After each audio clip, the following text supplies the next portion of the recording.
Good morning and welcome to the Digital Weather Desk powered by Century Next Bank. What's next for you? Visit cnext.bank for more, or one of their locations, Monroe, West Monroe, Ruston, or across Ashley County. Thanks so much for joining us this morning. Visibilities are better than expected as you take a look at the I-20 traffic cams. We are officially 1 week from Christmas. Talked about Christmas movies yesterday. Thank you so much for your input. Again, I in my deliberations neglected both How the Grinch Stole Christmases. I'm embarrassed by that. I'll never let it happen again. Visibility, again, just depends on location. Out by the Pecanland Mall, the fog is much more noticeable, but that camera vantage point from LADOTD is a little bit more kind of broad, so the visibility over a larger area is a little bit more noticeable. The other camera angle is a little bit more zoomed in towards the interstates themselves, and traffic seems to be moving fine. The visibility is a little bit more limited in some spots farther southward, especially as you move toward Alexandria. And there is still some patchy fog elsewhere across the region. Just depends on location this morning. But the wind stayed strong enough to really keep that from being an issue. We did have a dense fog advisory up until about 15, 20 minutes ago. National Weather Service in Shreveport squashed that for us. Still have that dense fog advisory out farther southward. Of course, all your alerts and advisories are made possible by Allegiance Health Network. So again, visibility not to a point where I think we're going to see any more additional decreases through the rest of the morning. In fact, the winds have been, again, pretty persistent, even in the 10-mile-an-hour range farther westward this morning, and that's what's kind of mixed up the atmosphere and kept fog from being a big issue. Most of us upper 50s to near 60 degrees to start the day. Again, we've trended warmer. We bottomed out kind of around midnight, and then we've seen a gradual warming trend through much of the morning hours. So it's relatively mild to start the day. Temperatures should climb a little bit ahead of the cold front that advances through the area a little bit later, late morning into the afternoon. Drought monitor was also just updated about 15, 20 minutes ago. In fact, I planned on joining you at about 7 a.m. or 7:15, and then I was like, well, let's wait for the drought monitor. And so I kept hitting refresh, and then it popped up. So I was like, all right, let's roll with it. That said, nothing really has changed a lot, but it is the latest drought monitor. Abnormally dry conditions for the vast majority of the area. Moderate drought conditions expanding across some areas south of I-20 into northwestern Louisiana and also into southeastern Arkansas. Areas that are faring the best, the Mississippi Valley right now. A look at wind speeds. I've mentioned them, and you can kind of see where the fog is a little bit more of an issue, where the lighter winds reside. But farther westward, again, 10 to 15 mile-an-hour winds, you're not going to get a lot of fog formation there. So it's not a problem. That's good news. Pam, good morning to you. You look at winds across the region, and this gives us a better idea of where our front is positioned. It's not the end-all, be-all, because again, we talk about cold fronts and warm fronts, and a lot of folks typically, and it would make sense that, you know, you look at the cold air, the temperature change, and you determine where the cold front is by that. It's really, for a meteorologist, it's about pressure change, because, you know, the pressure will fall ahead of a cold front, and then behind the boundary, high pressure moves in and the pressure starts to rise behind the boundary. So you can look at wind directions, you can look at temperatures, you can look at dew points in some instances, but pressure is usually the best rule of thumb in determining the exact positioning of a cold front. Donna, good morning to you. Claudia, good morning to you. She says coffee is good this morning. The little one just woke up. She usually wakes up between 6:45 and 7:15, and we had to go in there and wake her up. Like, hey, you got to get out of bed. She was slumbering. She may be watching this on YouTube right now. She doesn't watch much TV. She's still too young for that, but we let her watch Dad on TV. You look at the infrared satellite this morning, and you're probably thinking, I can spot the cold front. It's that cloud line that's moving through the region. That's more of like a prefrontal trough that's moving through. The boundary itself is still tucked back to the northwest just a tad. In fact, I had to look at some surface observations, and then I also had to look at a broader scope of the infrared satellite to get a better idea of where the front was actually positioned this morning. Good morning to you, Mr. Ricky. Thanks so much for joining in.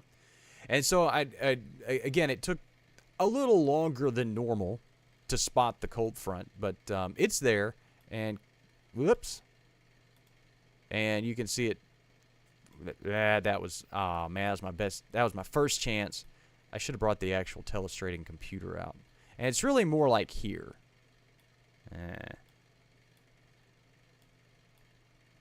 So it's got a ways to go before it makes it, but it's going to move pretty quickly. There's our cold front. You woke up this morning, joined a live stream to watch me draw a cold front on a computer with my hand.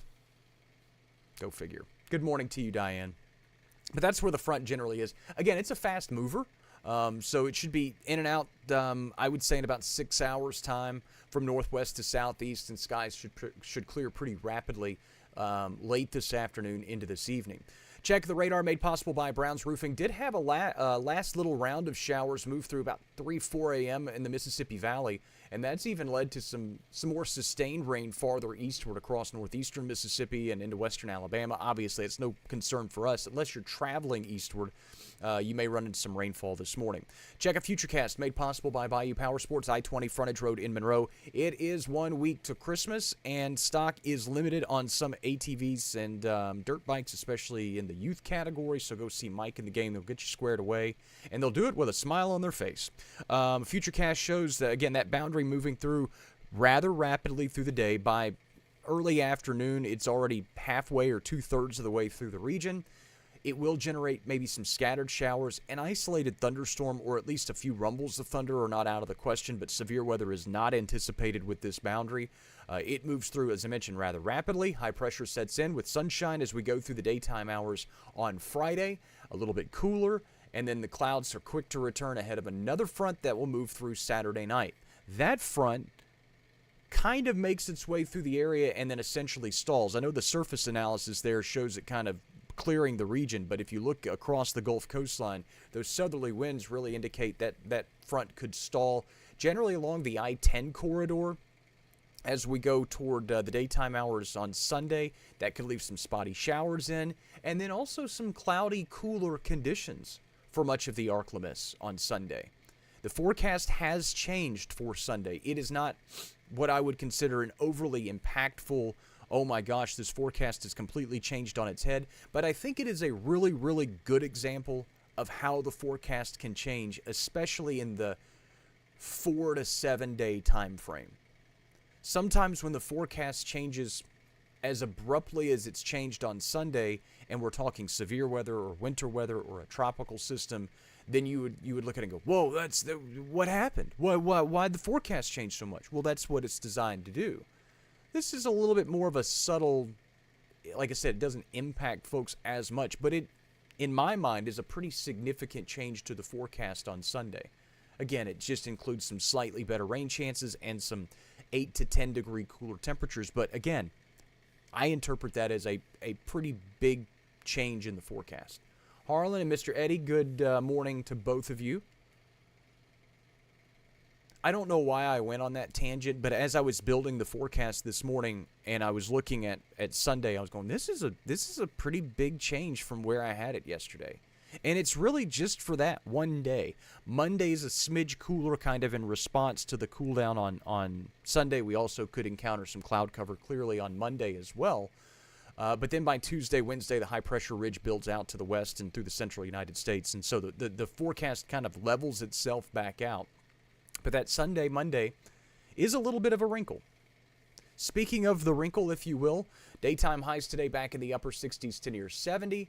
Then the front makes its way through. We're cooler tonight. A lot of us revisit the 30s.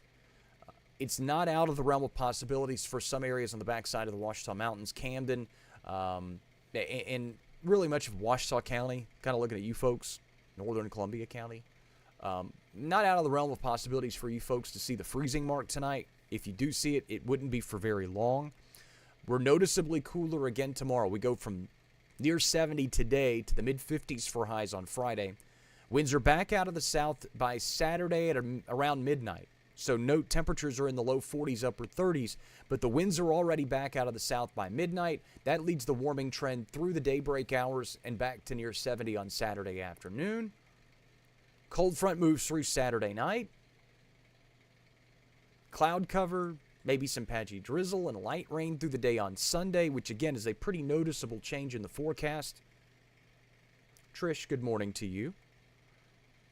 And so we don't really rebound much through the day on Sunday, but temperatures vary from the 50s to from mid 50s to the mid 60s, depending on location. Again, along and north of I-20, it looks like we're going to be dealing with a little bit more cloud cover, maybe just a smidge warmer to the south and east. We go into Monday.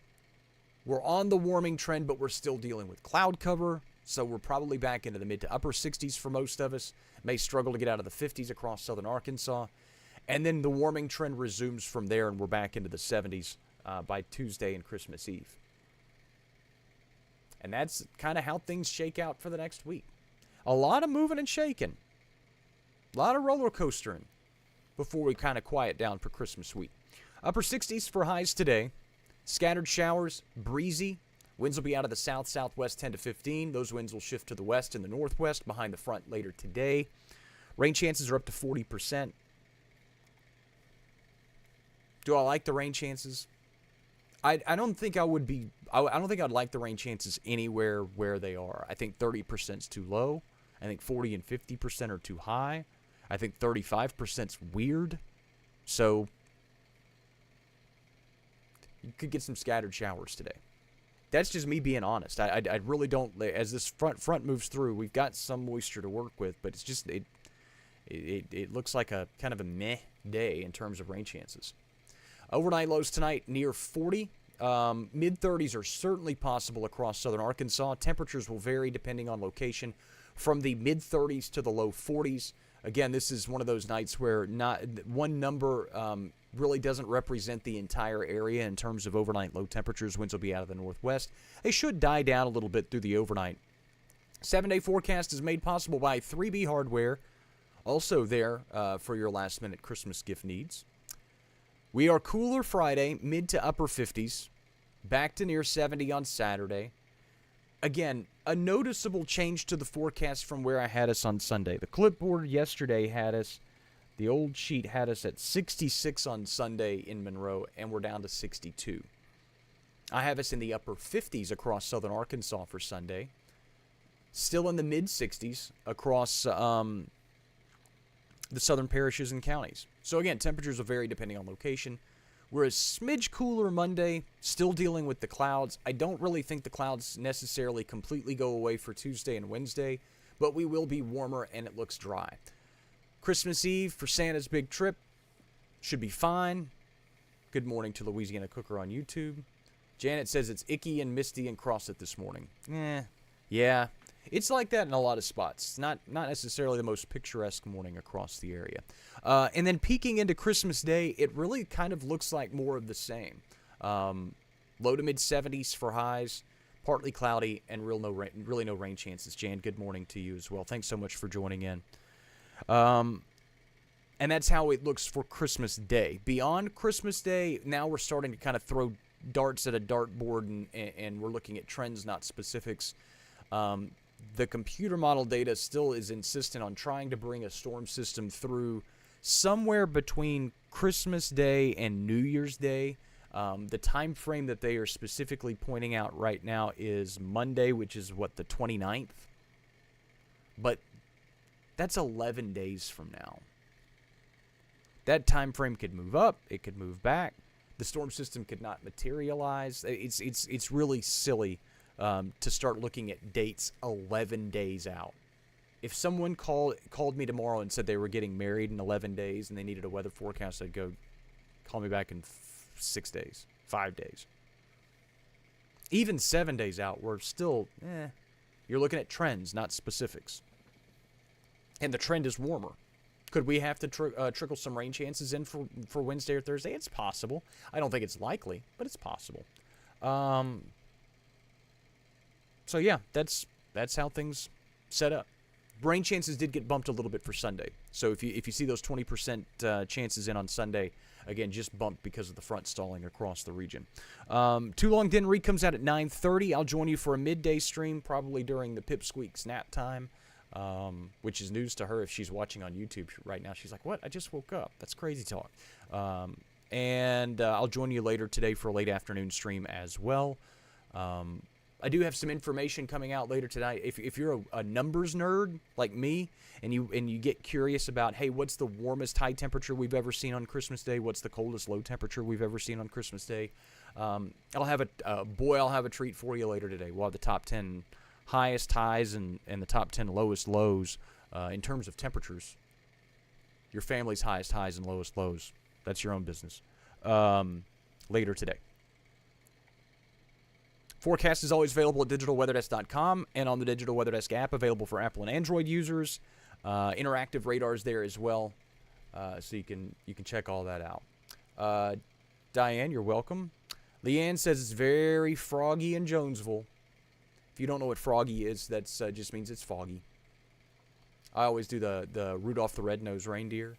It's as thick as peanut butter. Don't you mean pea soup? You'll eat what you eat, and I'll eat what I eat. Dawn, thank you so much for the kind words. Appreciate that. Yeah, specifics do matter, not the trends. But we can only get into the trend. We can only get into the specifics when we can get into them. I think it's fair, and I try to do my best to respect the limitations of the science. Within 5 days, we have a pretty general good idea of what's happening weather-wise. 5 to 7 days, not a bad idea. Out 7 to 10 days, generally decent idea. But it's trends, not specifics. I can't throw out specific forecast numbers and say it with a lot of high confidence. I could, but I wouldn't be very confident in it. And then 10 to 14 days, you're looking at trends, and you really can't get into specific rain chances and all that stuff. PV, thanks so much for joining in. All right, that wraps it up. I think I've held you for long enough. I feel like a class waiting for the bell to ring. Nah, let's all get out of here. Like I said, Too Long Didn't Read comes out in about an hour and a half, and I will check in with you around midday. It's breakfast time at the Floyd household. I think it was yogurt this morning. Let's go see how big of a mess she's made. Thanks so much for stopping by the Digital Weather Desk, powered by Century Next Bank. Extra cautious on the roadways, some patchy fog, especially in the southern parishes and counties. I'll check in with you in a couple of hours.